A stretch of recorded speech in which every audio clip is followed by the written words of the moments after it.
morning, Dr. Jagannath Patil. Good morning, sir. Good morning.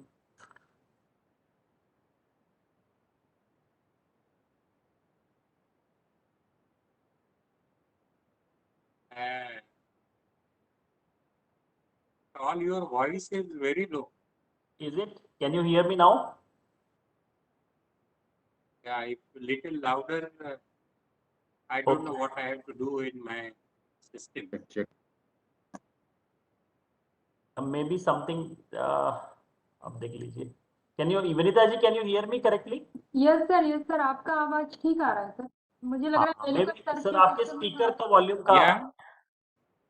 Sir captain Nigam sir has also joined.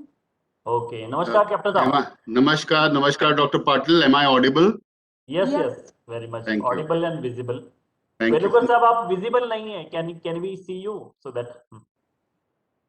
I think Velukar Okay, sir Dr. is Patil, I just joining. want to try out my screen share. Can I do it now? Yeah, कर लीजिए. Okay, I sir. will just stop sharing.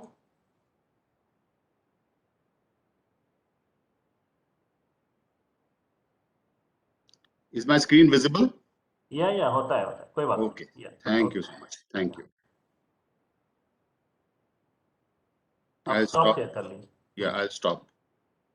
Yes. Yeah, I can hear Captain Prabhat Nigam very well, but not Vinita and Jagannath. हाँ, maybe NAAC के headquarter से voice में सब कुछ कमी आई है. हमने वैसे ब्रेकफास्ट तो कर लिया है. चलिए, I think it is 11:30. Let us start. We'll start the program. Okay.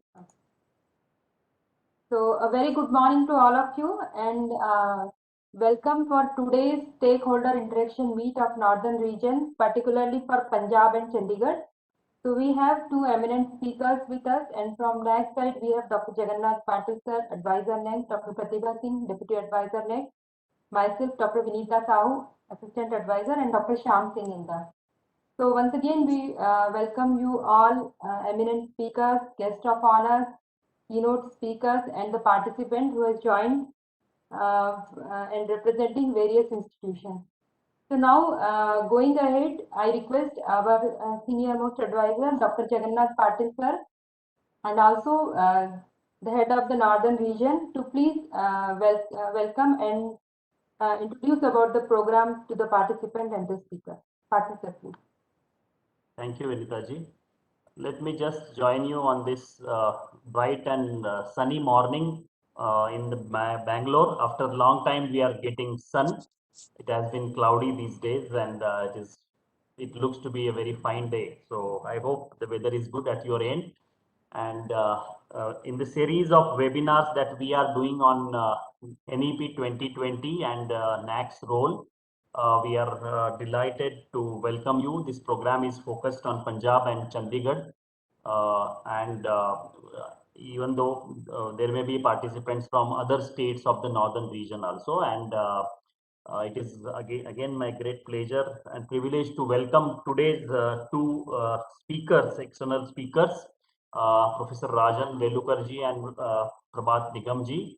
I think their formal introduction will be made. Their CV will be, presented to you, and from that you will come to know that about their eminence and their expertise in the field of higher education. Perhaps this is my first interaction with Nigamji, but I have been associated with Professor Velukar since last over 20 years or so. Ever since many of you know that Maharashtra continues to be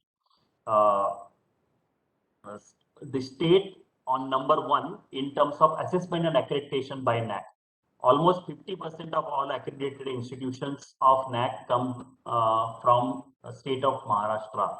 This lead has been maintained for last over 15 to 20 years.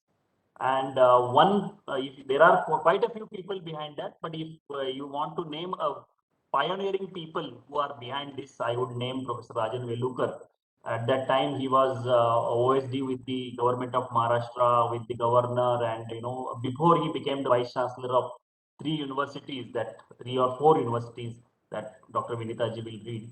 So he has played very important role in bringing large number of HEIs for assessment and accreditation of NAAC, particularly from the state of Maharashtra, and has been contributing to the NAAC as assessor and as expert on various committees and so on and so forth.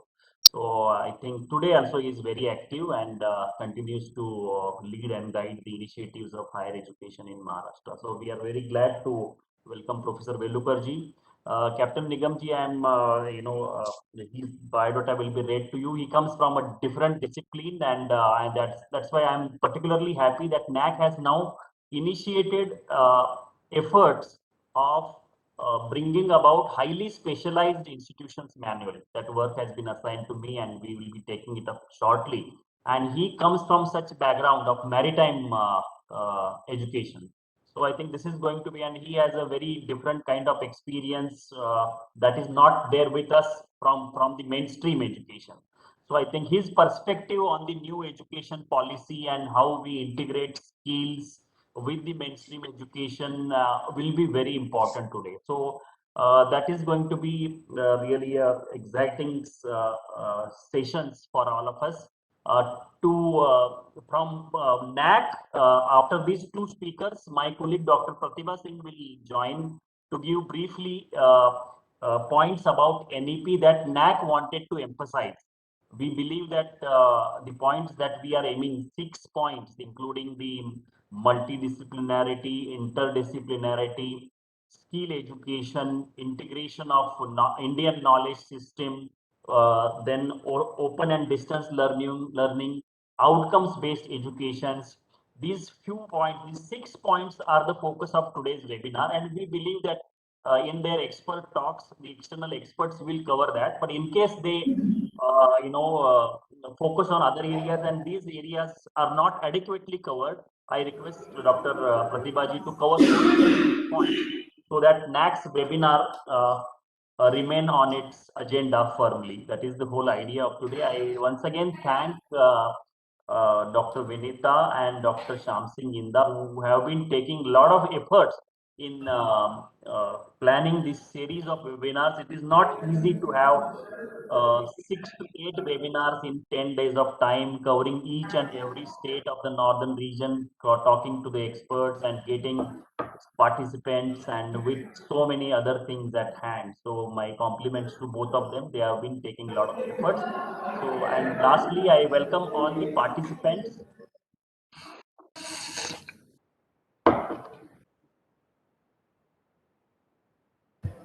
Somebody, I think some people are with their speakers on. Can I request them to keep always muted all the while the speakers are speaking, unless you are requested by the chair or the ICT team to unmute your speaker.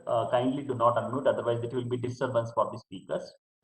So I just come to concluding part of my opening our welcome remarks by welcoming all the participants who are here, and we look forward to discussion on NEP and its integration and its NAAC's role today's morning. So with this brief, I once again welcome all of you and look forward to the presentations of the day. Namaskar. Thank you, sir, for your welcome and introductory remarks. Now, without delay, we have with us guest of honor, Professor Captain Prabhat Nigam, sir, who is also the director of Chitkara University. Before I invite sir for this talk, let me introduce him in brief. Captain Prabhat Nigam is a well-known personality in the maritime industry and has many accolades to his name. He began his maritime career by joining prestigious training ship Rajendra in the year 1981. After a sea career of almost 25 years, he finally hung his sailing boots in 2006. During his sailing career, he was in command for all kinds of ships, namely VLCCs, very large crude carriers, product and chemical tankers, car carriers, and passenger liners. In his 15 years ashore, he has been closely associated with QHSSC, auditing, and MET, Maritime Education and Training. He is also a lead auditor of ISO 9001, 14001, 45001, ISM, ISPS, and he is also an assessor of NAAC. Presently, he is serving as the director of the Chitkara University, and he is also the principal of the School of Maritime Studies. Before joining this well-known university in Chandigarh, he was working as the Group General Manager for ASP Ship Management of Australia with presence in 8 countries across the world. Sir is an eloquent speaker and is a prolific writer. He has published several papers and authored various books on oil, chemicals, and gas tanker training. His work on ECDIS and e-navigation is widely appreciated in the industry. He is very popular amongst young mariners and regularly interact with them through his Second Mates forum on FB and Top Notch on WhatsApp. In 2011, he had conceived the idea of bringing able maritime trainers together and formed a Maritime Trainers Guild. The guild today is widely accepted all over the India and its work is much appreciated by the industry. With this brief introduction, once again, I welcome you, sir, and I invite you for your talks. So over to Nigam, sir.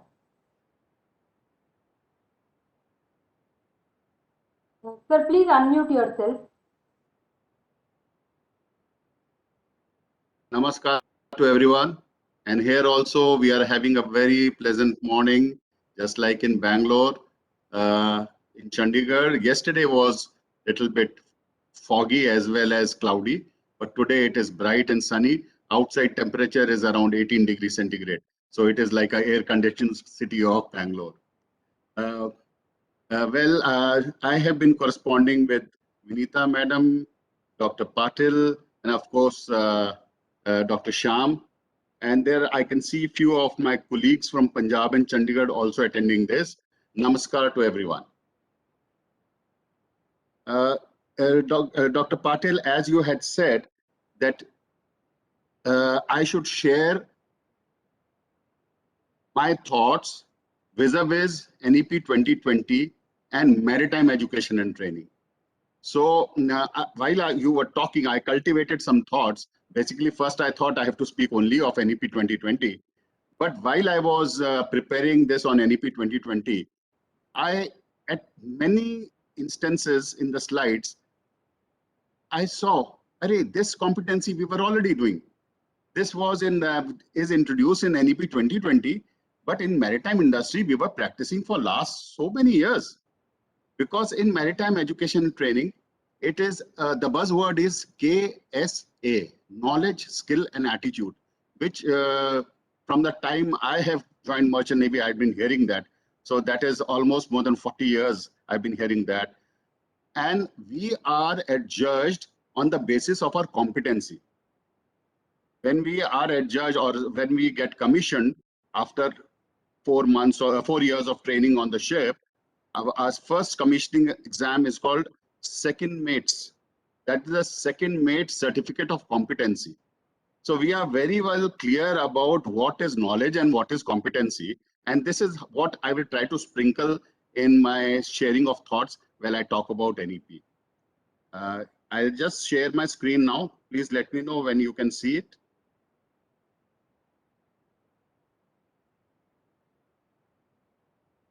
Is it visible? Yes, sir, it is visible. Education, as we all know, is fundamental for development of any nation. And just a small timeline of what our nation, Bharat, had been doing. The first formal effort happened in 1968 when the first national program of education was implemented. Thereafter, in 1986, the second national program of education was implemented. And now, after nearly 34 years, we have come up with the National Education Policy 2020. The approval has been given. However, the implementation is expected in near future, maybe 2022 or 23. The Global Education Development Agenda, reflected in the Sustainable Development Goal 4 of the UN, was adopted by India in 2015.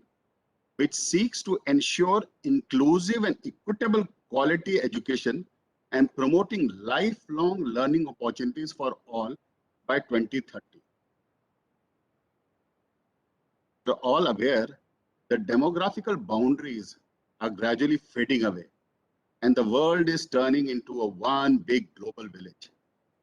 In this evolving situation, how do we ensure that our children are having the required competencies, that the current gaps of learning outcomes are now recognized, and thus to bring in high quality, equity, and integrity into the system from early childhood to higher education.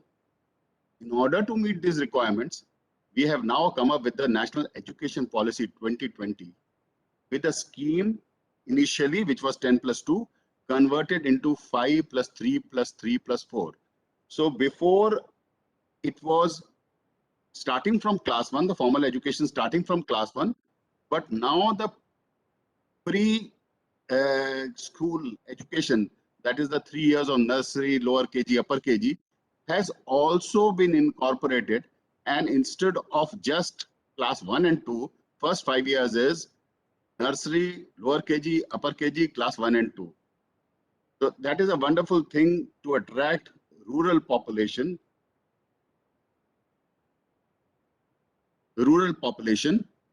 and where there was a fear of going to school.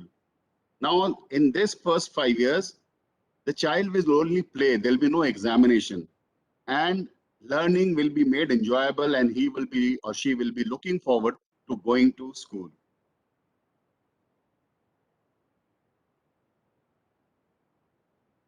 The new education policy lays particular emphasis on creative and potential need of the individual. The principle being education develops not only cognitive capacities, both the foundational capacities of literacy and numeracy, and higher order cognitive capacities such as critical thinking and problem solving, but also social, ethical, and emotional capacities and dispositions. Education is the key enabler and best tool for achieving economic, social mobility, inclusion, and equality, taking into account of the local and global needs of the country. This national education policy envisions an education system rooted in Indian ethos that contributes directly by transforming India, that is Bharat, sustainably into an equitable and vibrant knowledge society by providing high quality education to all, and thereby making India a global knowledge superpower like it was in past when we hear about Nalanda, Takshila, Vikramshila, where people from all over the world used to throng into India, come to India for higher education. The vision of this policy is also to instill among the learner a deep-rooted pride in being Indian, not only in thought, but also in spirit, intellect, and deeds. It also develops knowledge, skills, values, and dispositions that support responsible commitment to human rights, sustainable development in living, and global well-being, thereby reflecting a truly global citizen.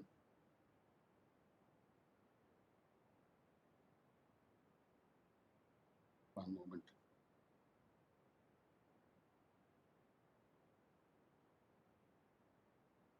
So the vision of higher education institutes being providing access, equity, and quality of education, improving teaching, learning with technology, knowledge creation, innovation ecosystem, capacity building, and competencies, and the research outcomes. Thus, multitasking and diverse competency require us to ensure that there is lesser focus on content and more focus on thinking critically, solving problems, being more creative, innovative, and adaptive.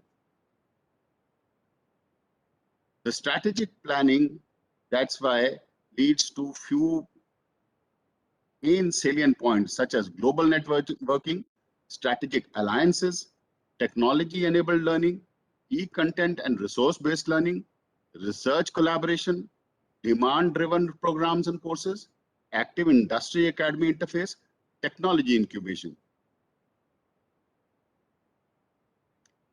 The focus area of national education policy is multidisciplinary and holistic education, equity and inclusion in higher education, research, innovation and rankings, global outreach of higher education, motivated, energized and capable faculty, integrated higher education system, governance and regulation, promotion of Indian languages, art and culture, technology use and integration.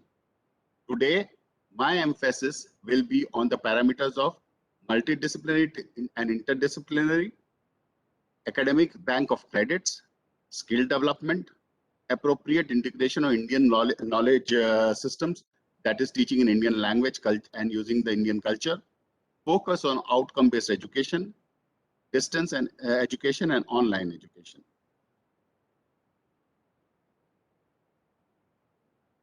The first one being multidisciplinary and holistic education.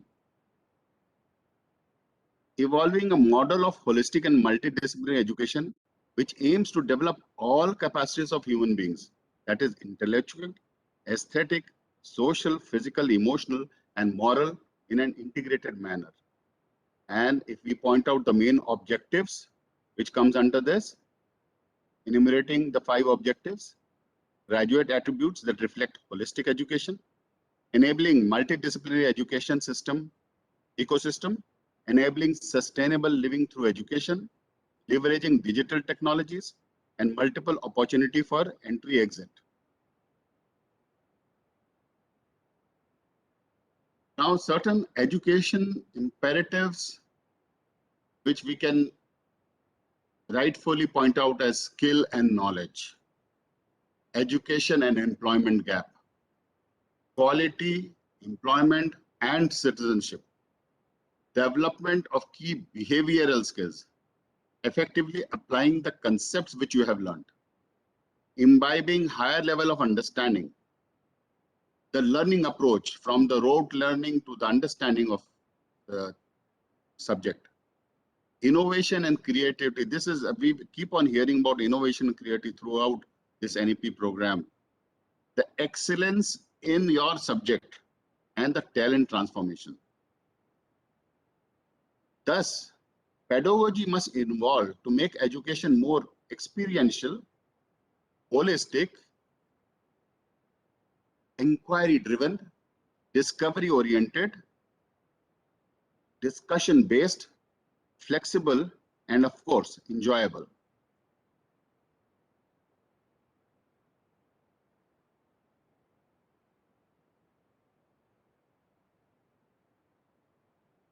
Holistic and multidisciplinary education would aim to develop all capacities of human beings. It is an innovative medium through which students can learn science, technology, mathematics with liberal arts, humanities, language, social science, professional skills, vocational skills, ethics, morality, human value, and so on the same time. Example, a team of people from multidisciplinary can develop a driverless car and also be learning about agriculture technology. So there is a flexibility.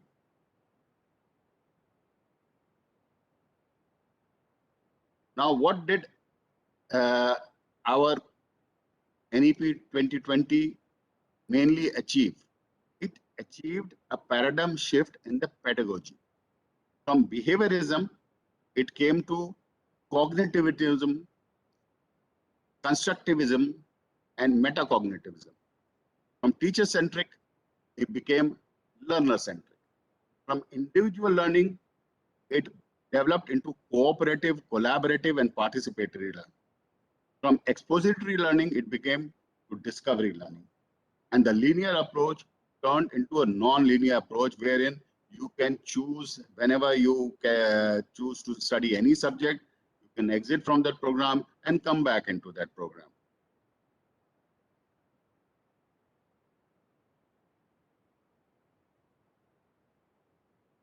Now, the academic bank of credit, what is this? This is a new concept. It was being practiced in the West, especially in USA. However, this is something new which has come into India.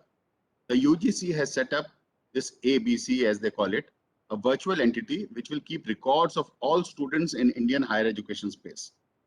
Our Honorable Prime Minister, Mr. Narendra Modi, launched this ABC, Academic Bank of Credit, this year on July 29th under the National Education Policy of 2020. The regulation offers 4 major promises: freedom and flexibility in the university degree granting system, standardization with the Indian higher education system, robust integration of the Indian higher education system, a move towards internationalization of Indian higher education system, and it is a major instrument for facilitating multidisciplinary and holistic education and multiple entry and exit in higher education. This regulation enables the students to select the best courses or combinations that suit their aptitude and quest for knowledge. Such choices will be more friendly to students considering associated logistic and cost of courses opted for. For example, here now the student can learn art, fine arts, as well as study mathematics. It is set up with an aim to provide students with mobility of not only moving between institutes while pursuing one degree, but also offers the flexibility of leaving a course and rejoining it after taking some time off from where a student had left it. Initiatives like this will make the education sector more vibrant. This ABC envisages as a digital bank that holds the credit earned by a student in any course. The ABC would reduce disparity among institutions through standardization of crediting system and promote uniformity in the degree granting mechanism. This will also reduce the pedagogical gap that exists within higher education institutions of India. The ABC is a move towards the internationalization of our higher education system and making our institution more global. In a global environment where nations are moving closer for knowledge sharing and innovation, India cannot remain isolated by following a rigid system of granting degrees. And we have to gel with the global things.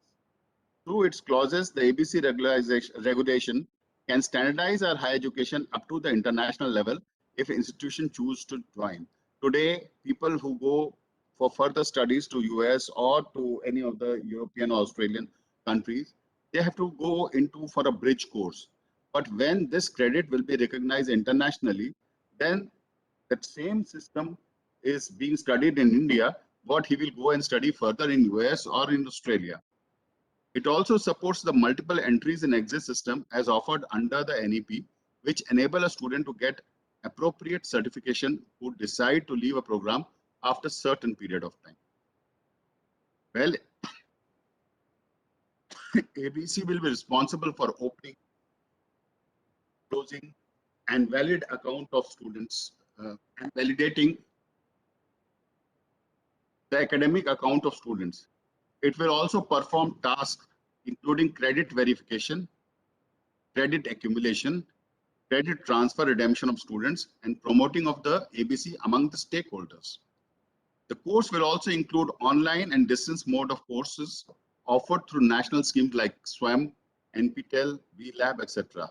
The validity of these academic credit earned by students will be up to 7 years.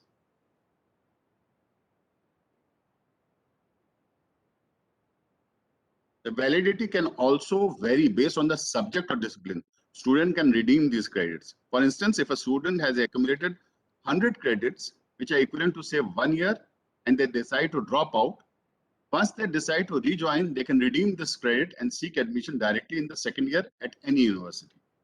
The validity will be up to 7 years, hence the student will have to rejoin within the 7 years.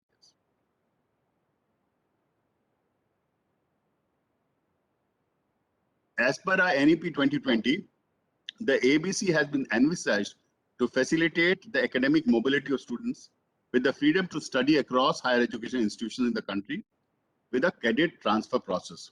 So that it is like presently, if we say that a person is in CBSE, he can go from one central school to another central school seamlessly. So similar thing will happen in higher education, where the credits will get transferred when he goes from one institution to another higher education institution. The benefits allows multiple entry, multiple exit for students, stores the credit for 7 years, transfer credit through a single window. Only verified academic institution can upload these credits. Of course, then most of the institution would like to come into the ambit. Improves the transparency and helps build a more flexible approach to curriculum design and development. My third focus is on skill development.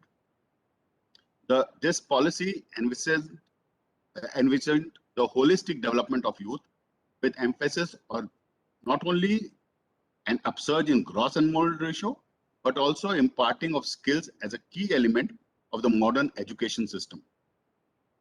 Skill-based education should be a part of higher education, and it should not be restricted only to ITIs and polytechnics. This is what I was talking in the very beginning. In maritime education, we study for, say, a certain period of time and acquire knowledge.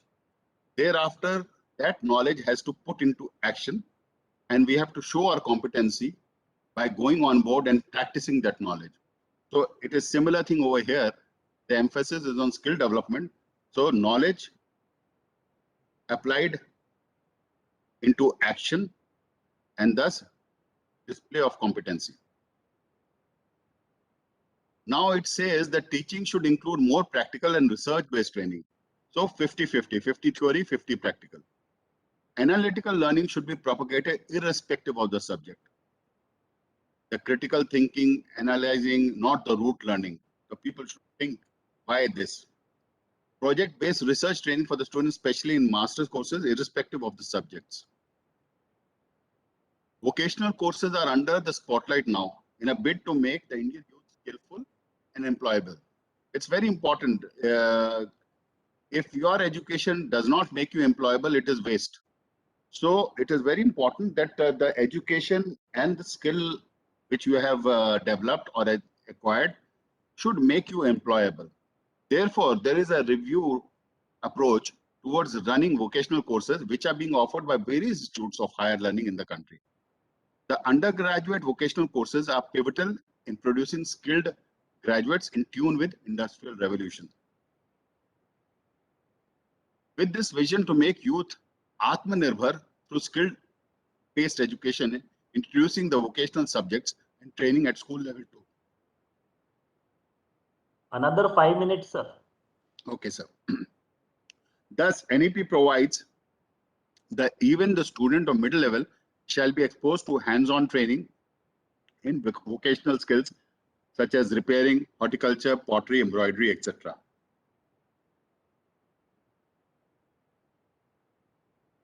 So this talks about some statistics of skill in India. I'll skip that.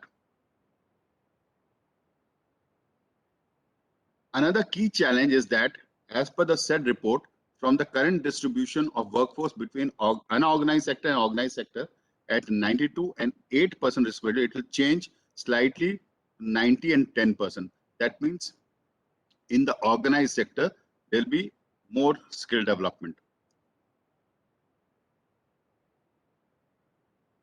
The gap concerns for industry's ability to grow, talent transformation, deliver product, service on time, meet quality standard, and meet environmental and social requirements. The fourth point of my focus is about integration in Indian language. In short, now there is up to the primary level and even up to the middle level, they have introduced two languages. One is you have to be taught in your own language and imbibe the culture from where you are. For example, a person in Tamil Nadu will be learning in Tamil. A person in, say, Punjab will be learning in Punjabi, and he can choose one more language. It may not be necessarily English, but there is a freedom that you can still have English medium schools. This is very important because the child who has been living from his birth to up to 3 years before he comes to the formal education system has been talking, learning, feeling the world around him in his own mother tongue. And it continues. He does not get a shock when he comes to the new system that suddenly from Punjabi he has to talk in English.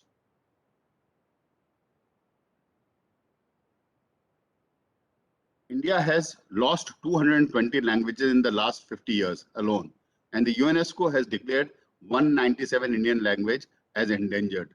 So we have to preserve our culture, and thus integration of Indian languages is very important. The promotion of Indian languages will integrate into school and higher education at every level. Primary learning through native mother tongue develops the cognitive abilities of a child and eases the process of acquiring basic literacy skills and understanding complex concepts compared to those who are taught in their second language. In order to help students learn these languages, they will be ensured availability of high quality learning material in form of workbooks, textbooks, magazines, videos, poems, plays, novels, etc. Moreover, the language must have consistent update to their vocabulary in the dictionary so that the student can provide with education in terms of latest topics and issues of the country. The languages of India, along with their art and culture, will be documented through online portals, web, and wiki to preserve the native language and their knowledge.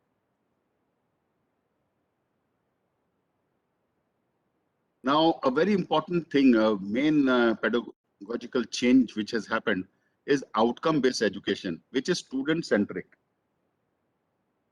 It means learning methodology in which the course delivery assessment are planned to achieve stated objective and outcomes, and focuses on measuring student performance, that is outcomes at different levels. So as I said at the beginning, what we practice in maritime industry, KSA, knowledge, skill, and attitude. So this is what is being imbibed now. Knowledge, skill, and behavior, that is the attitude. And there are 4 parameters over here: outcome-based education, outcome-based curriculum, outcome-based learning and teaching, outcome-based assessment. What is outcome? An outcome is what the learner will be able to do or perform as a result of some learning experience.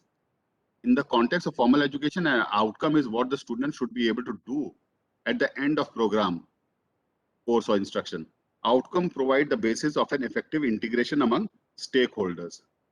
As I said, if you have not learned what you will be doing as an employee, then the education is not of much use. Now, this outcome based is again defining the vision and mission, which I'll skip. Online and digital education, my last point.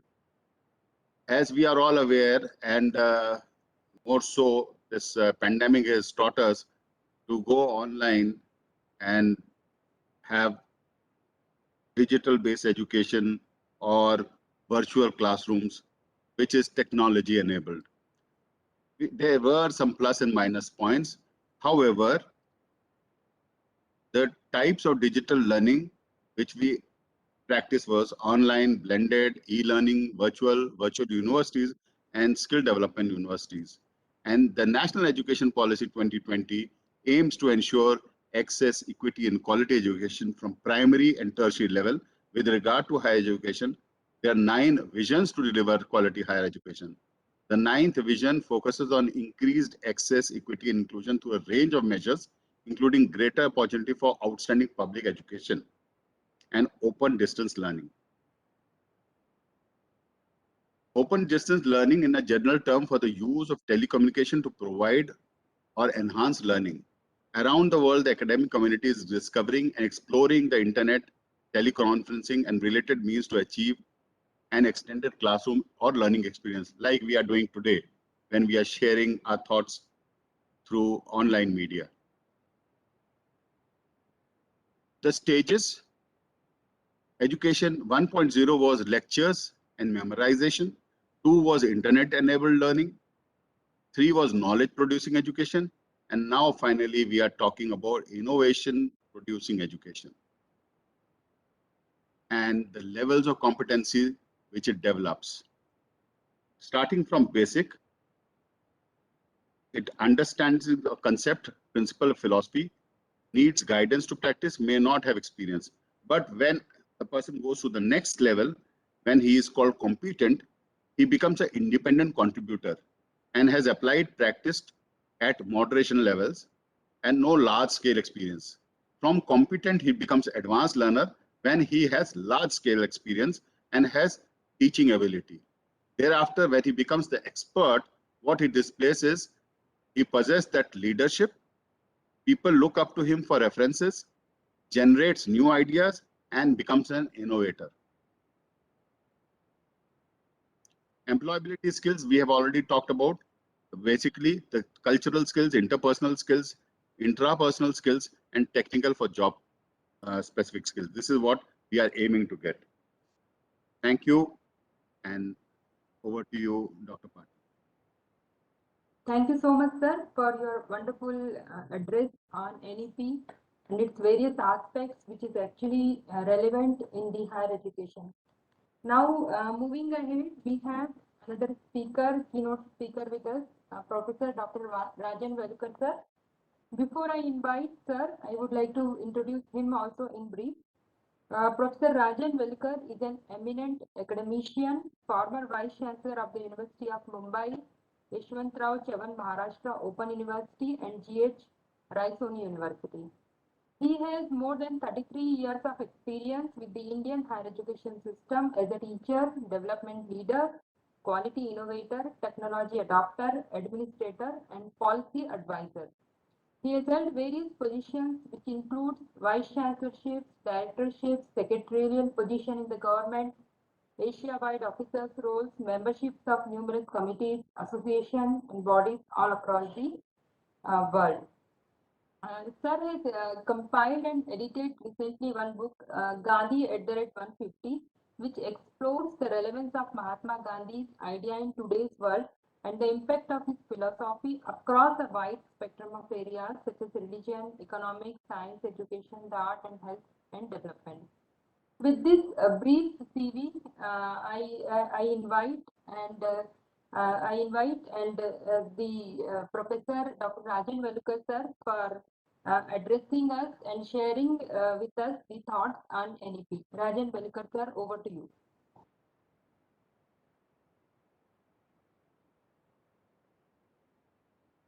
Rajan Velkar sir, can you hear me? Please unmute yourself.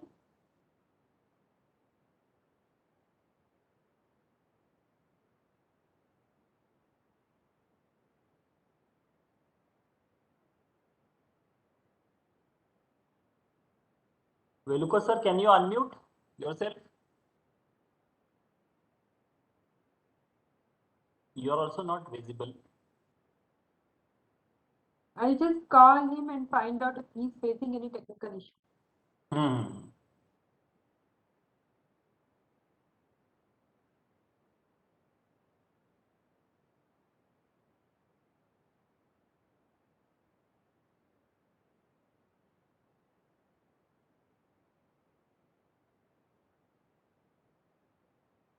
In the meantime, we can take couple of questions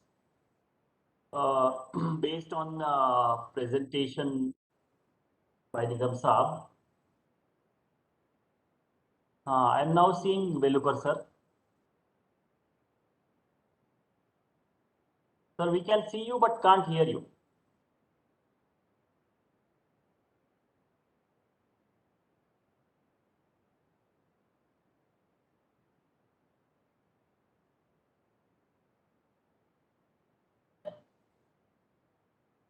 Yes, sir, you are seen now. Just unmute yourself.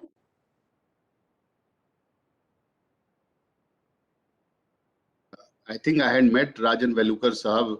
Perhaps he was in YCMOU in Nasik. I was director in Sandeep Foundation in Nasik. Okay. And that time we had some sort of tie-up for maritime education in YCMOU. And I had gone for this integrated MBA program.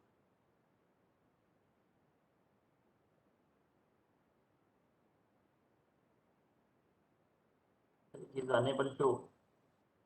Yeah, am I audible now? Yes. Yes, sir. Yes, sir. Okay.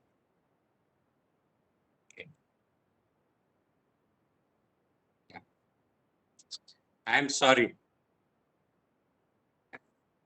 My friend and Dr. Jagannath Patil, who has given me an opportunity to meet all of you, including the August participants.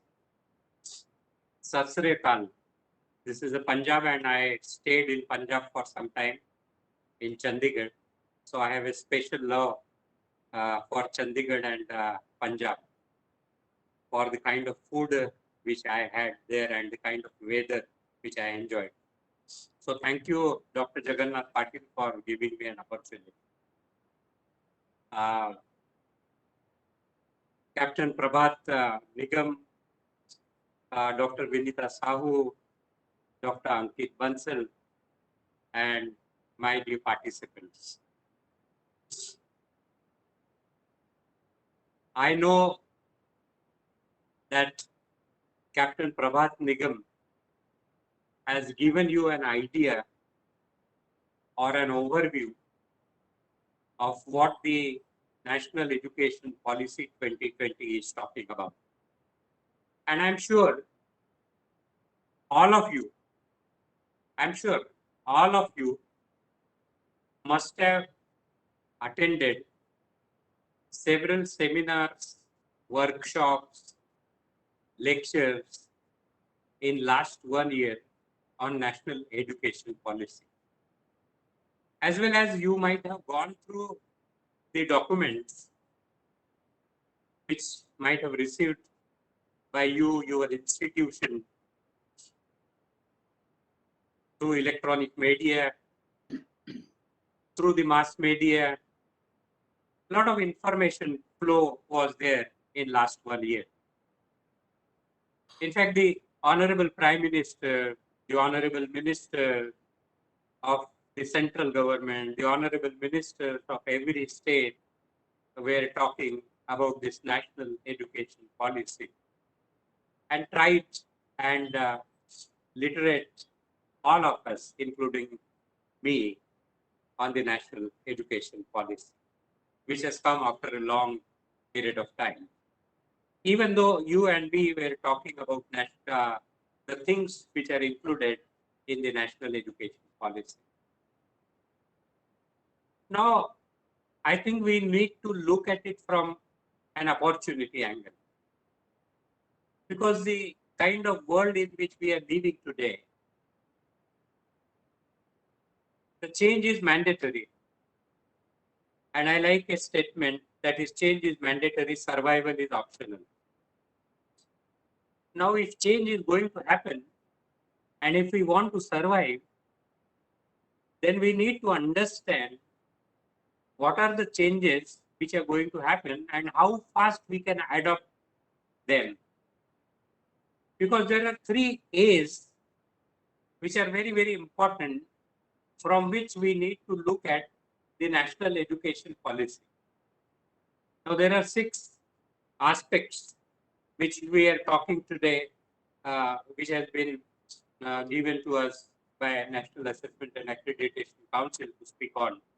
One is the multidisciplinarity, the second is academic bank of credit, the third is the skill development integration, the fourth is Indian knowledge system,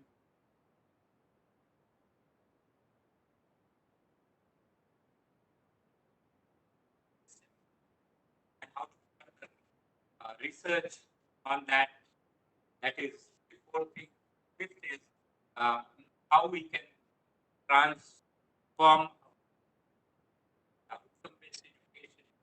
Otherwise, if we don't know the outcome and there is no outcome, there is no use of any policy. And therefore, the fifth thing is outcome-based education. What is the outcome, and how do we bring that outcome, and how do we measure that outcome? And the sixth, the most important thing to which I was associated with is the distance education and online learning. In fact, you cannot bifurcate and you cannot separate out all these things, 6 things. In fact, they are one. They are one in the sense that unless and until you integrate all, it cannot be called as education. there are some tools in it, and there are some themes, and there are some objectives, and there are some goals. And therefore, integrating all these 6 points is essential. If you really want to understand the national education policy, unless and until you understand the integration of all these things, all these 6 things, we will not be able to move ahead, and we will not be able to achieve. Now, why this national education policy is important? See, COVID has taught us that now onwards, the climate change has taught us this COVID is the beginning. Say, since last 20 to 30 years, scientists and environmentalists and the policymakers were giving us the signal of the challenges which we are going to face in 21st century. We did not take it very seriously, and therefore in 2020, this pandemic, COVID, has taught us that this is the first signal which I am giving. If you are not waking up, then nothing can be done. There are more number of challenges which we are going to face. And if we want to address these challenges, then these challenges need to be addressed through a sustainable recognition of the challenges. First, we need to recognize, and second, we need to address these challenges sustainably. And therefore, sustainable development goals are very, very important, which the new education policy is talking about. So there are 3 A's which are very, very important, which this national education policy is hinting to you and me. They are hinting towards the challenges which we are going to, if we don't address them, if we don't recognize those challenges. First is, now onwards, the situation all the time will be adverse. Now, if we want to deal with this adversity, then what do we want to do? To deal with this adversity, the second thing is, we want to, I am not going to repeat what Captain Prabhat Nigam has already narrated about the new education policy, but I am trying to come to the point of the philosophy, what thinking had gone in bringing this new education policy. I will just explain you from that perspective. Of course, in between, I will be talking about the national education policy and their principles. So the first is adversity. How do we face the adversity? Now, if we want to face the adversity, and adversity is not fixed, we don't know what is going to happen tomorrow. As today, we are facing the challenge of Omicron. We don't know what kind of medicine which we are going to get, what kind of shot which we are going to get, and scientists are continuously working. And even if you have to send that sample for genome sequencing, it takes 4 to 5 days. It's a big challenge, and we don't know what is going to happen tomorrow. And therefore, we are going to face adversity throughout. And therefore, the national education policy is talking about flexibility.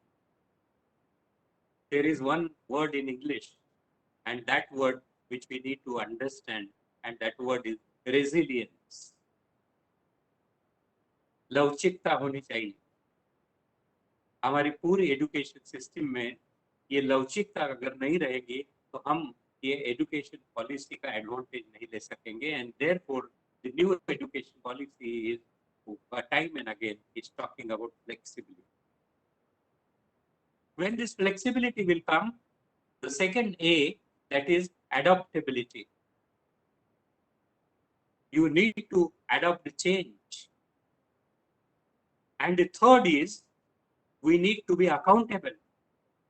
If we are not accountable, and if we are doing things just for the sake of doing, then we are not accountable. We need to be accountable, and if we have to be accountable, then we have to be resilient in learning, in creating an environment. And therefore, friends, before coming to the multidisciplinarity, let me just tell you what are the main drivers of change from which the national education policy have been drawn. What is the kind of disruption which we need to understand for which the new education policy has been changed? These were the thinking which had gone while developing the national education policy after due diligence and discussion with several people. So from my perspective, there are 5 things which we need to understand. What are those challenges of change? When we say change is constant, when we say change is mandatory, then we need to understand the challenges of change. Now, what are those challenges of change? One, the world is changing. Nobody can stop. And therefore, our name is university, because universe is always expanding. Every moment universe is expanding, and therefore universe means the always changing knowledge acquired by an institution or tries to acquire that knowledge is called a university. And therefore the first challenge of change is the world is changing. We need to recognize that. The second challenge is blurring industry borders. Gone are the days. Even you cannot, within your city, within your country, or in the entire world, one industry cannot say, I am the master and everything I will be doing. I don't want the help of others. No, that has gone. That is the second challenge. Do we recognize this challenge while designing a curriculum? And therefore, the flexibility has been given while designing a curriculum. And therefore, that academic bank of credit has been brought. Because if you don't have that kind of knowledge in your city or that kind of course in your city, then that academic credit, bank of credit, helps you to acquire that from anywhere, which from a recognized institution, and then you can earn those credits. So you have to map this. It is not that every individual point you have to look at it different. If you look at it differently, then you have not understood the new education policy. And therefore, you need to understand the second challenge of change, that is blurring industry boundaries. The third challenge is evolving digital behavior. I must tell you that every 6 years, the generation is changing. Every 6 years. And if every 6 years the generation is changing, their behavior, digital behavior is also changing. I work with the youth, and I know, and I am still working with the young people, and I know this generation and the earlier generation language is different. A student who's in the first standard and a student who's in the 7th standard, their lingo is different. Their behavior is completely different.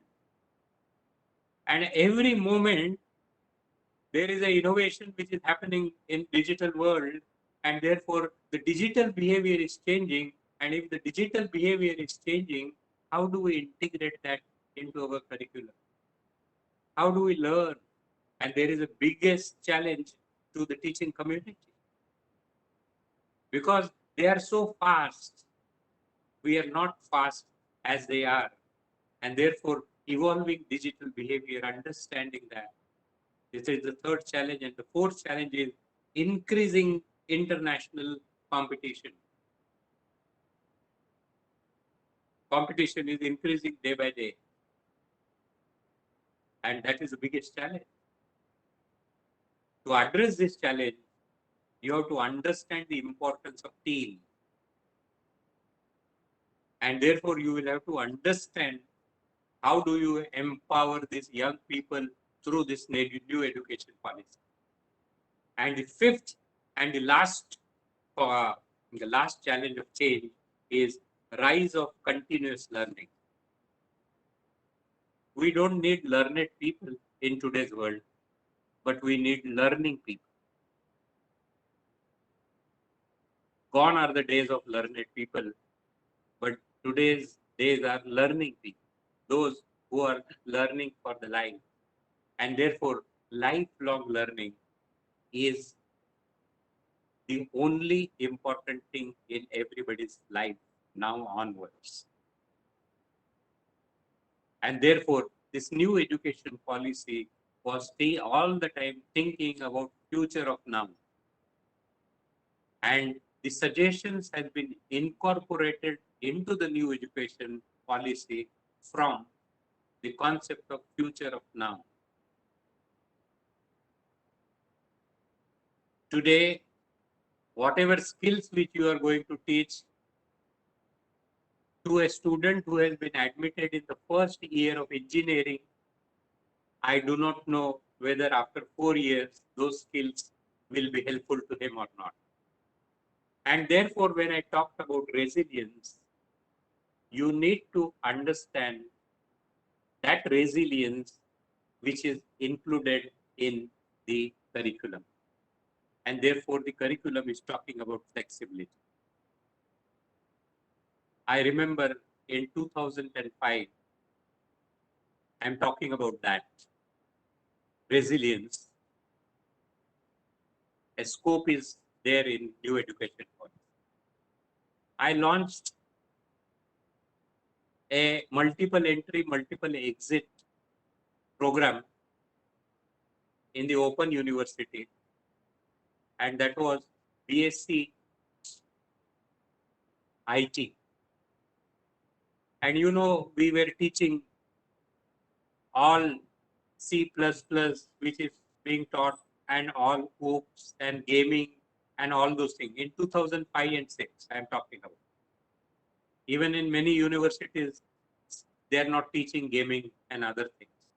Now, that time, artificial intelligence and other thing, neural network, we were just giving them what is mean by ANN, artificial neural network and other things.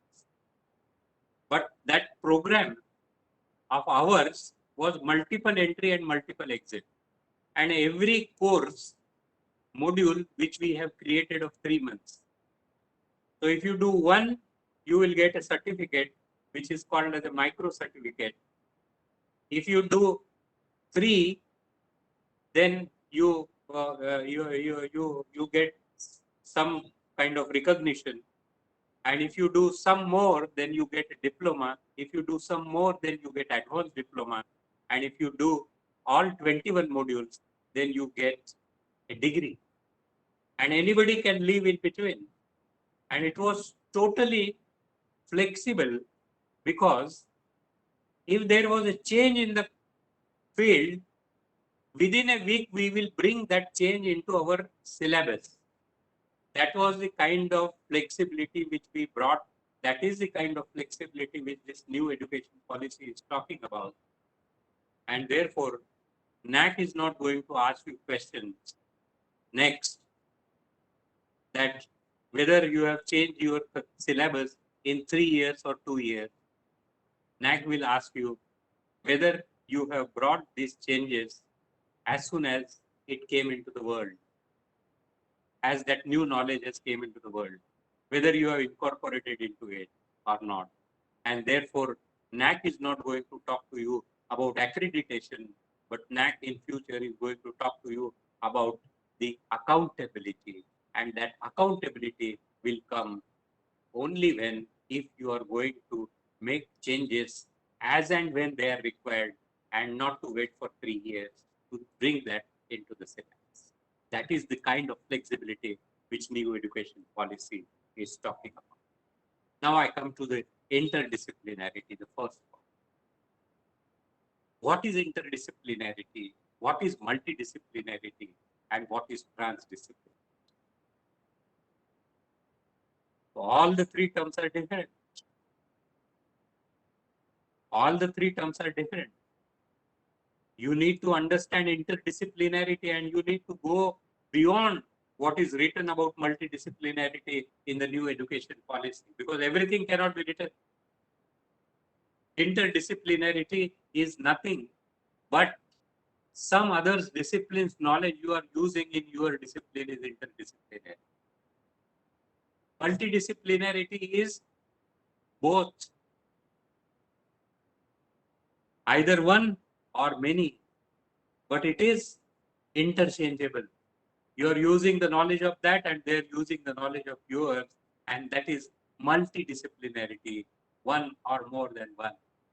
And then the transdisciplinarity is beyond the disciplines which you are learning in your curriculum. You have to go beyond. You have to think of the things which we have not thought of, and that is the transdisciplinarity. But what is the meaning of that? The meaning is not that you are learning one course in arts discipline, one course in science, one course in commerce, one course in engineering. Is not multidisciplinarity, which is expected by new education policy. What is multidisciplinarity? I will give you an example. I met one Nobel laureate. We invited him in University of Mumbai to deliver a lecture. You may not believe, and you are from Punjab. You will understand the sports more than anybody else, because you have brought laurels in the Olympics, Punjab and Haryana, mostly. And you have a culture of sports. He came to deliver a lecture. His basic degree was physical education. He has done his basic degree in physical education and sports. And in our country, what? अगर बच्चा खेलने गया तो उसको बोलते बेटा पढ़ाई कर, खेलने से कुछ नहीं होने वाला है. And then he did post graduation in biochemistry, and you know, he got a Nobel Prize in chemistry. But he told that I use mathematics, I use physics, I use microbiology, I use sports science, and I used some chemistry and mathematics. And then only I could get the result what I could get. That is multidisciplinary. We need to understand, and we need to bring the culture of bringing other disciplines while teaching in the classroom. It is not that only your discipline you are teaching. The physics has moved after 1905 because of the abstract mathematics. They started thinking from abstract mathematics, and then physics has moved ahead. I'll give another example of multidisciplinarity and interdisciplinarity. I don't know whether you have read this book or not.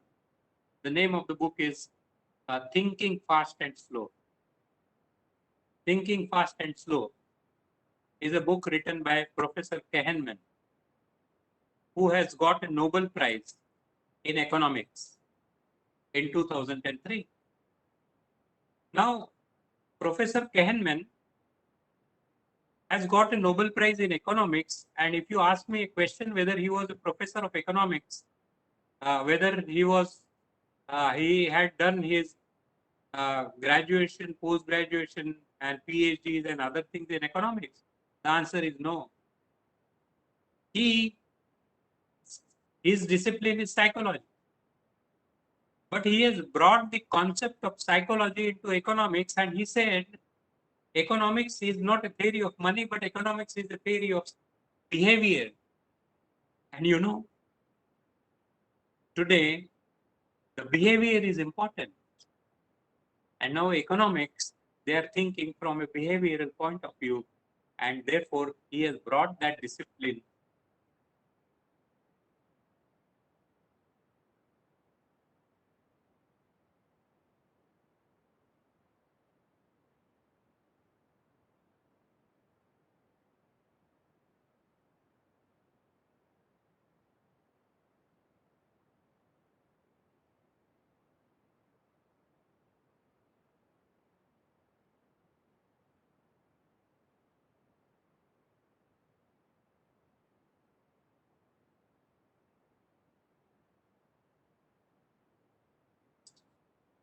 And therefore, we need to understand why this new education policy is talking about multidisciplinarity.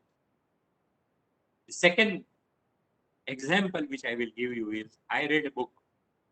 The name of the book is Physics of Finance. An abstract physicist from Harvard University, known all over the world for his physics knowledge, as a scientist, he left in 1988 and gone to the New York Stock Exchange. And now he is managing the hedge funds. And between the 2001 and 2010, in spite of recession in 2007 and 8, he earned a profit of 2,500%. Why? Because he uses physics principles into finance, into investment. And you know, when he employs people, he says, only physicists and mathematicians shall apply, not people from finance. How many of us teaching in commerce are using finance or even in MBAs using the physics principles? No, we need to change, and therefore this education policy is talking about multidisciplinary. I launched one course recently. The name of the course is Social Intelligence and Finance. We are bringing social intelligence into finance. And you know, this is the first of its kind in the world. And such a great response I got. And even the chartered accountants have said, we have never thought from this angle. Social intelligence is very, very important. And we are continuing. And we are going to launch this program online. We taught to industry people, those who were in finance, for a small batch of 30, but it is working very well. That is what the multidisciplinarity means in national education policy, and therefore go beyond what is written in the new education policy. Academic bank of credit, of course. So you may say that you don't have a course of social intelligence and finance in your university or your college. But student wants to learn, and if he or she is getting that particular course from any university in the world or any recognized university which has been incorporated into academic bank of credit regulation, your student can get benefit of that. And since the national education policy is talking about flexibility, you will have to give him or her credit for that particular thing, and therefore academic bank of credit. Now you don't have any choice. The whole new education policies focus is on student rather than on teacher and educational institute. The only challenge is suppose a student says that now I want to achieve 40% of credit from elsewhere. How do you charge the fees from that particular student about the entire program, entire semester?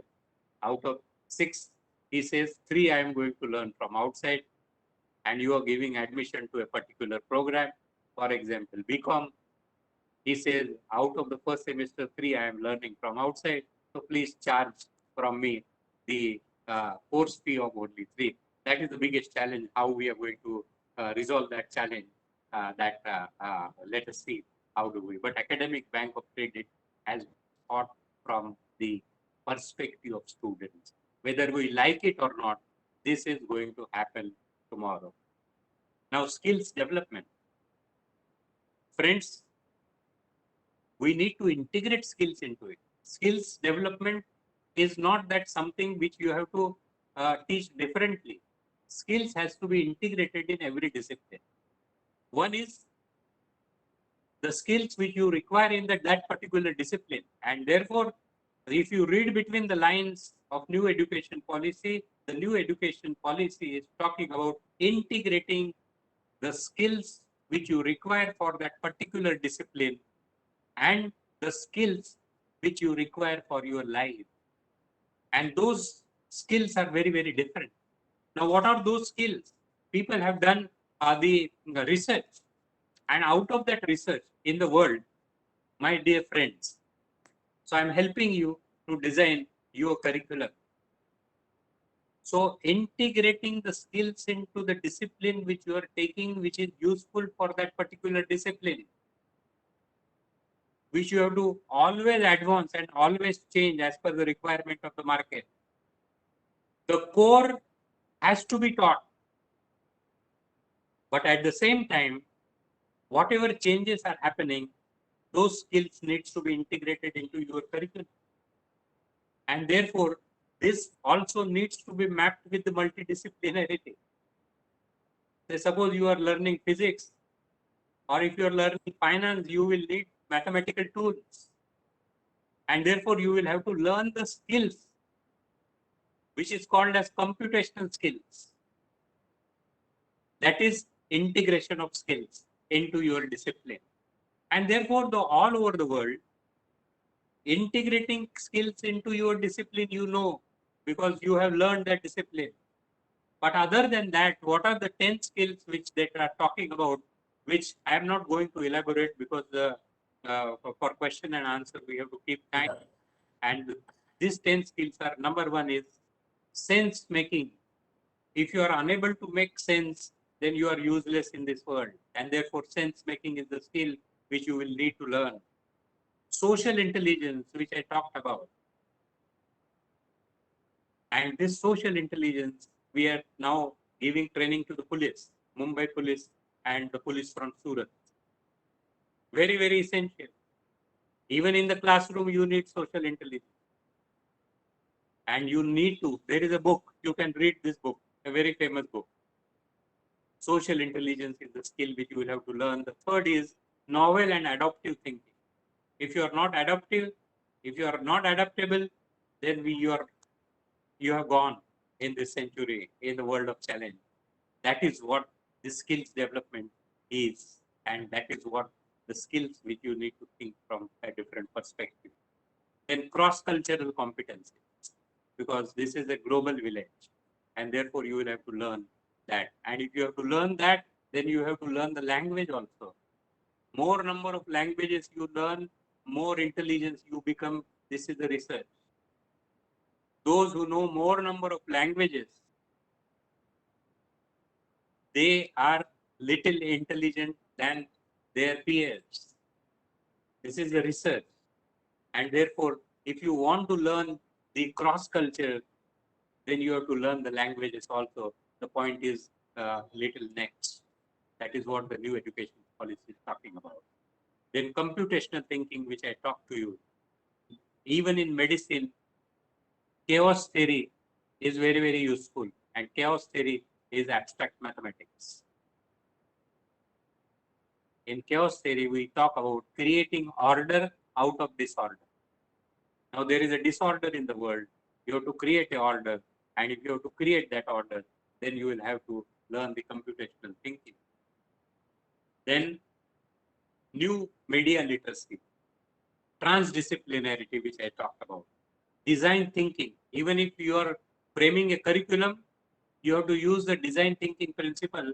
And the design thinking first principle is empathy. You have to think of the customer for which you are designing that curriculum.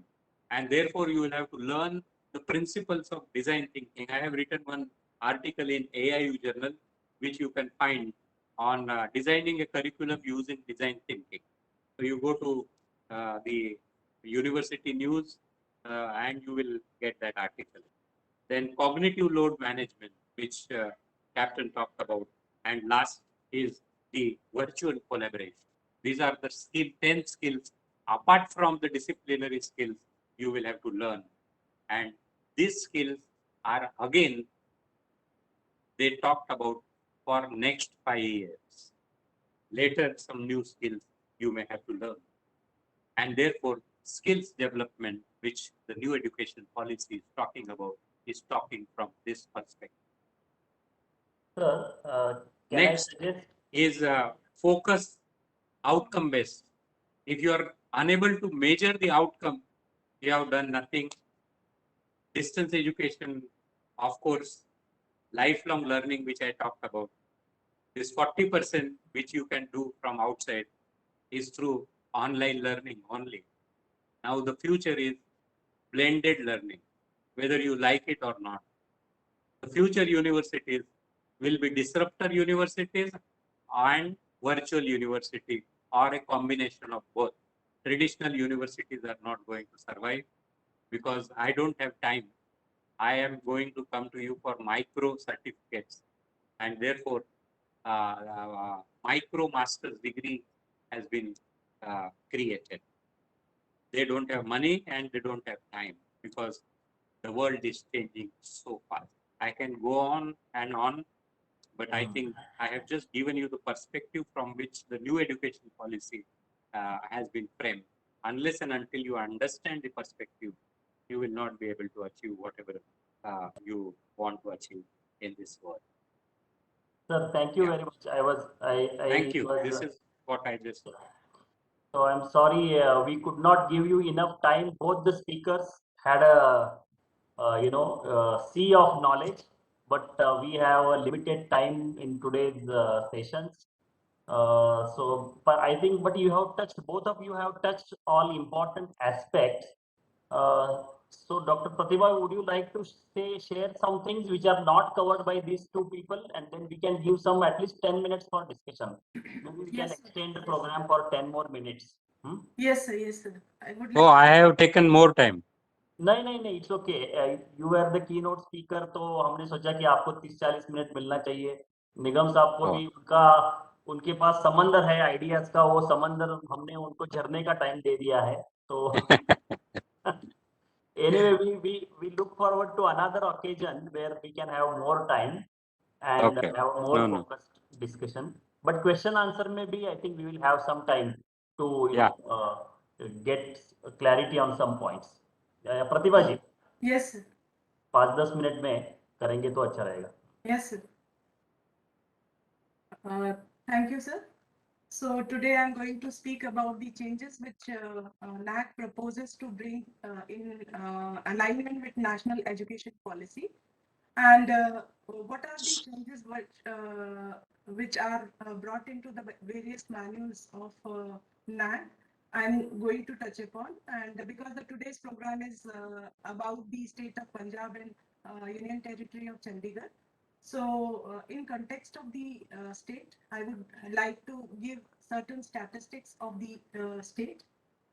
You know that Punjab is basically a state which is having 32 universities and 1,079 colleges. Out of these colleges, there are 199 government and 807 private colleges.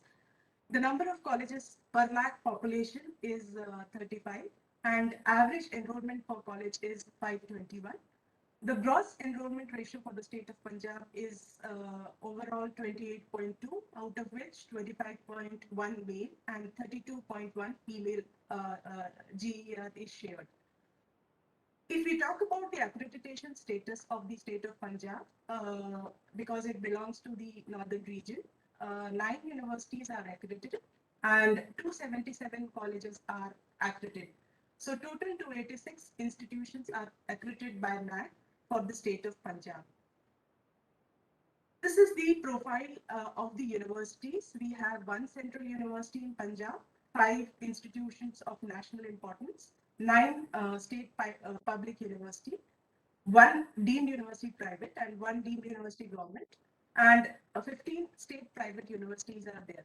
If we talk about the disciplines, we have 17 general universities, 4 medical university, 1 agricultural university, 1 law university, 3 management universities, 2 science universities, 3 technical universities, and veterinary we have 1.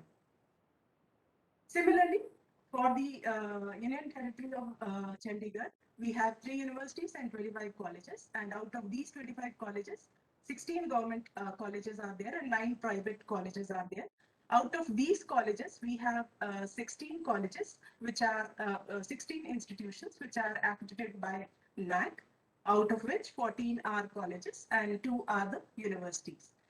So if we talk about the national education policy on the changes which are going to come in the assessment and accreditation framework for the university, we know that present NAAC framework focuses on 7 criteria: curricular aspect, teaching, learning, and evaluation; research, innovation and extension, infrastructure and learning resources, student support and progression, governance, leadership and management, and institutional values and best practices. The present framework is having a quality indicator framework in which we have quantitative and qualitative questions. So basically, this quality indicator framework is made up of various questions which belong to quantitative and qualitative aspects of the framework. So what changes we are trying to bring in alignment with the NEP is making changes in the specific structure of the present QIF, that is profile structure of the NAAC. So we are going to ask some questions regarding the implementation of 6 themes which are highlighted by our expert speakers today. So these are some of the changes which are included in the present manual of the university for covering the multidisciplinary and interdisciplinary approach. These are some of the questions which states delineate the vision plan of the institution to transform itself into holistic multidisciplinary institution.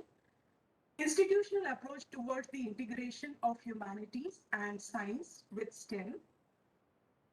Does institution offer any flexible, innovative curricula that include CBCS and projects in the areas of community engagement and service environmental education, value based towards the attainment of holistic and multidisciplinary education? What is the institutional plan for offering the multidisciplinary flexible curriculum that enables the multiple entry and exit options at the end of first, second, and third year of undergraduate education?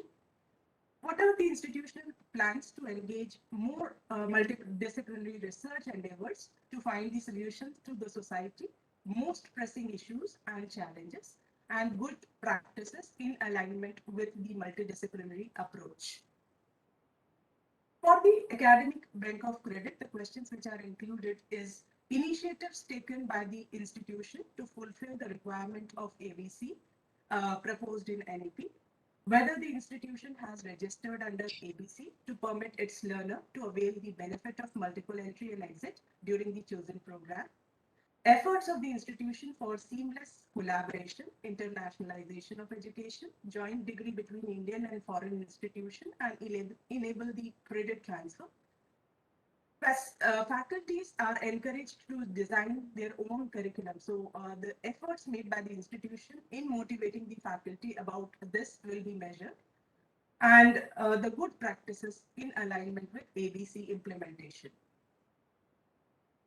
Regarding the skill development, we have included certain questions like efforts made by the institution to strengthen the vocational education, soft skills of the students in alignment with National Skill Qualification Framework, programs offered to promote the vocational education and its integration into the mainstream education, how the institution is providing the value-based education to inculcate positivity among the learners and include the development of humanistic, ethical, constitutional, and universal human values. Enlist the institution efforts to design a credit structure to ensure that the students take at least one vocational course before graduating, engaging the services of industry veterans and master craftsperson to provide the vocational skills and the outcome gaps vis-a-vis training faculty provisions, to offer the vocational education in ODL blended on-campus modular modes to learner, and NST's association to facilitate this by creating unified platform to manage the learner enrollment, skill mapping and certification, and skilling courses and good practices. Regarding the Indian knowledge system, we are trying to introduce the questions like the strategy and details regarding the integration of Indian knowledge system into the curriculum using both offline and online courses. The institutional plans to train its faculty to provide the classroom delivery in bilingual mode, the details regarding that. Details of the degree courses taught in the Indian languages and bilingual in the institution. The efforts of the institution to preserve and promote the Indian languages. Indian ancient traditional knowledge, Indian arts, and Indian culture and traditions and good practices. For the focus of outcome-based education, the questions which are proposed in the manual is describe the institutional efforts or initiative to transform its curriculum towards outcome-based education. Explain the efforts made by the institution to capture the outcome-based education in teaching and learning practices and good practices. For the distance and online education, the questions which are included are possibilities of offering the vocational courses through ODL mode in the institution, about the development and the use of the technological tools for the teaching learning activities, details about that, and good practices. So these are some of the questions that are the part of the profile of the respective NAAC manuals, and there are some additional things which are included in the changes in view of NEP 2020 that can be seen through our website. NAAC website has given a particular link wherein the changes and the standard operating procedure and data templates which are integrated in the present manuals for the institutions, those who are submitting their IAQA and self-study report after 1st December is shown on the website. So the institution can refer those documents and ask the most important thing is all these things are the profile type questions in which the efforts or the initiatives made by the institutions are captured in the form of qualitative answers.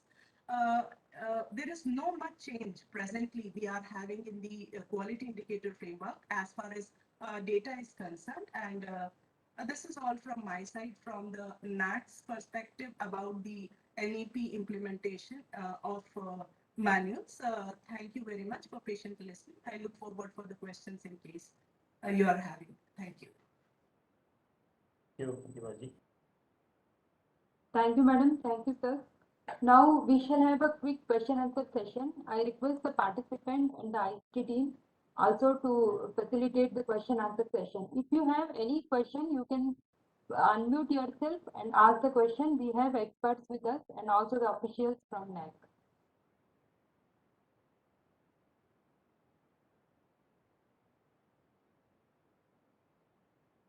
One question has come in chat section. Whether any central university established under a ministry will be coming under Ministry of Education as per NEP 2020.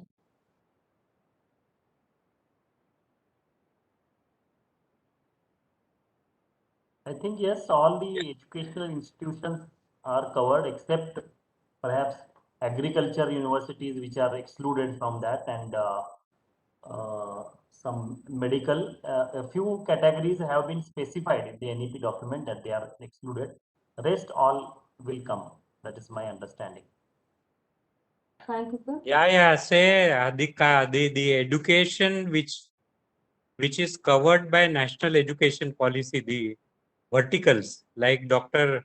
Jagannath Patil has said, that agriculture, medicine, and law, if they are not covered in this NEP, no institution, irrespective of central government or state government, will come under that. But all others will come under the National Education Policy. If it is a central institution, it has to be under the central ministry. If it is a state, it has to be under the state.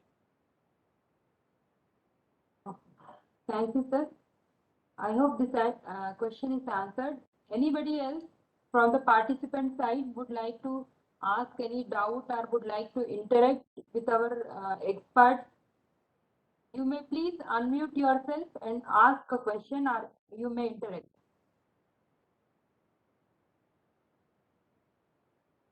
Actually, I have a question for Nigam Saab, just to understand what is the status of maritime education, the regulations, how it is covered currently. Okay. Maritime education and training is governed by the Directorate General of Shipping. So there are, we have something called 3C courses. That is, a person before he joins the merchant navy, before he joins the shipping, he has to undergo a pre-C course. There are separate course for officers and separate course for support team. That is, we call them crew. So, for example, over here in Chitkara University, we do all the courses for officers as well as crew. Now, the courses for officers are BSc Nautical Science, a 3-year degree program, and BTech Marine Engineering, which is a 4-year degree program. So, recently, if you remember, I think Dr. Shyam is here. He remembers I had gone to as an assessor in the peer team to do for EMET University. EMET University is totally Merchant Navy Courses University. It's Academy for Maritime Education and Training. So over there, the integration with this national education policy now is the buzz thing in our maritime industry. Already, Directorate General of Shipping has told us that we should sort of think about, as you called it, integration with the education policy. And I can see Dr. Saxena is also here. Dr. Saxena, if you can hear me, Dr. Saxena is a doyen of the maritime industry and maritime education and training. He is like, if we say, the great grandfather of maritime education and training. So, Dr. Saxena, if you can hear me, can you throw some more light on it?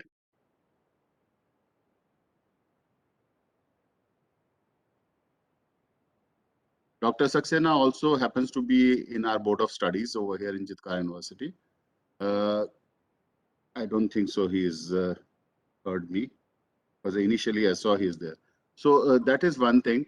Secondly, besides the Directorate General of Shipping, there is also Indian Maritime University, IMU, which is located in Chennai.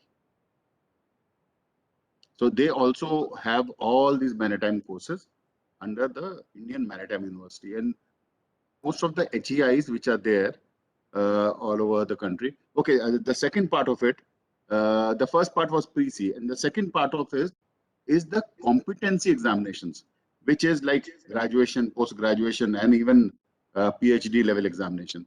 Now we have 3 levels. One is called the second mate competency. I'm talking about the deck side. Then we have the chief mate and master competency. And over and above, the research oriented is extra master certificate. So there is a discussion going on that second mate should be considered as graduation and master should be post graduation. An extra master, which like I have done extra master, should be considered as PhD. But this recognition is still not in India. We are working on it. However, in certain countries, advanced maritime countries like UK, Norway, Denmark, they have this recognition. Have I answered your question, sir? Yes, yes, yes. Thank you very much. So the maritime is included in the NEP, because the NEP document says that these are not included. So maritime is not included in not included. So it means that it is included in NEP.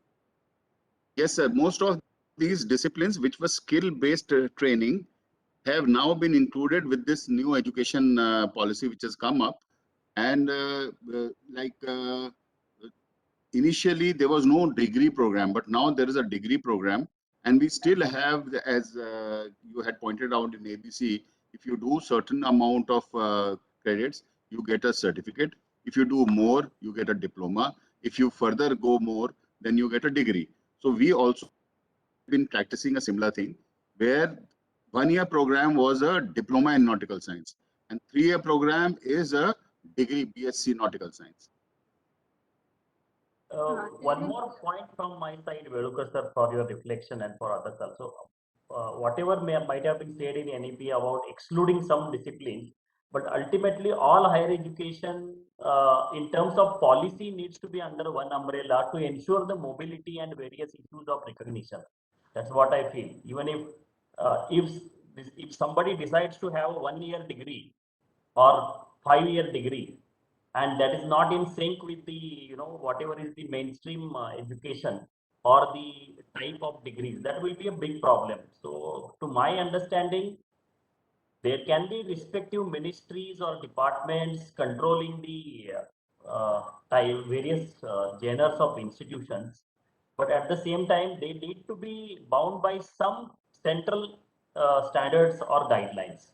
That is because now national higher education qualifications framework is coming up, so in which everything is defined, the kind of what will be the duration of credits, number of credits. So unless that is achieved, the purpose of mobility within the country and from inside to other countries also will not be achieved. So that will be a big problem for students also. That is what I feel. What is your view, Velukar sir, on this? Sir, we have one raised hand, sir, from Dr. Pankaj Deshmukh. Yes, good afternoon, sir. My question is for Captain Nikam.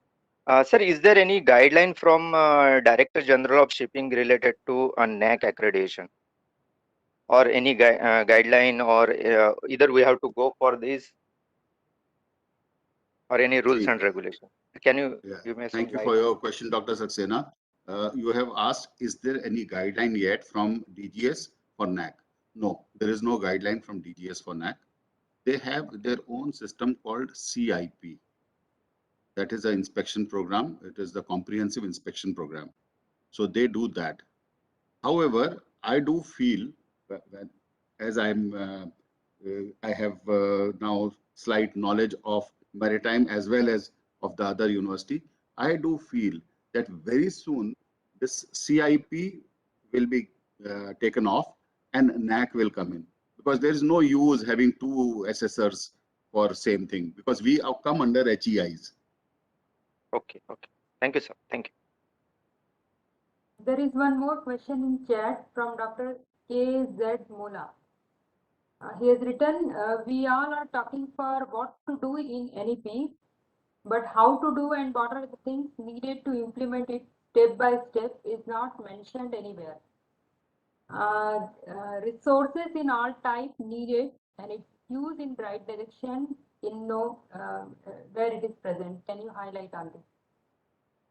So, I think I will try to respond to this question. See, this is a policy document which has envisioned Indian education policy scenario for next several decades. So many things are still unfolding. Some things have been implemented, some things are coming in place. So ABC is in place, so which is one part of the new education policy. National Higher Education Qualifications Framework will soon come. So there are various bodies to be set up like HECI and other bodies. That bill is yet to come to the parliament. So there will be many things that will be done by central government. Some things will be done by the agencies, also like NAAC. Right now we presented that NAAC has already added certain questions about preparedness. So that we are doing. So many states also have to do some things. Universities have to do some things. So this is a process, and I am sure it is being unfolded. So we will be doing it as it happens, comes from various government bodies and agencies.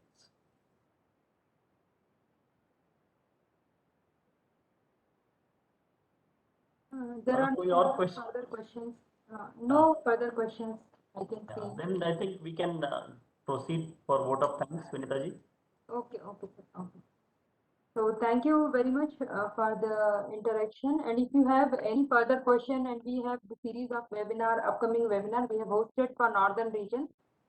So you can join for those webinars also, and you can interact with the different experienced speakers through those webinars. Now coming to formal vote of thanks. Thank you for having this opportunity to me to propose the vote of thanks. First of all, I would like to thank our Honorable Director Sir, Professor S. Sharma ji, under whose guidance we are conducting this series of webinars for various regions. Then we are thankful to the NAAC team headed by Dr. Jagannath Patil sir, advisor NAAC, Dr. Pratibha Singh, Deputy Advisor at NAAC, Dr. Shyam Singh Inda. In this series, we as a committee, we are doing some 5 programs, and we request the participant to join for such programs. We are extremely thankful to our speakers and keynote speakers and guest of honors for today. Professor Captain Prabhat Nigam sir, Director Chitkara University, and keynote speaker and expert Dr. Professor Rajan sir, and also to Pratibha madam for taking the sessions and highlighting on the aspects of NEP, and also for good enormous interaction with the participants. So we are deeply indebted to you, all the speakers, for sparing your valuable and precious time for today's occasion. Last but not the least, we are thankful to all the participants who had joined for this particular program, and for your active participation. We are really thankful to all the participants. And then the ICT team, note of thanks to ICT team for having organized this program in virtual mode. So once again, thank you one and all, and with the permission of the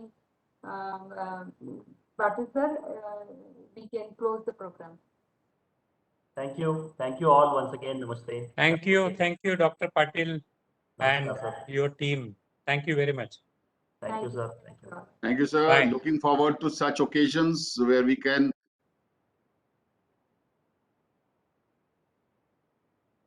disciplinary and multidisciplinary thoughts and opinions. One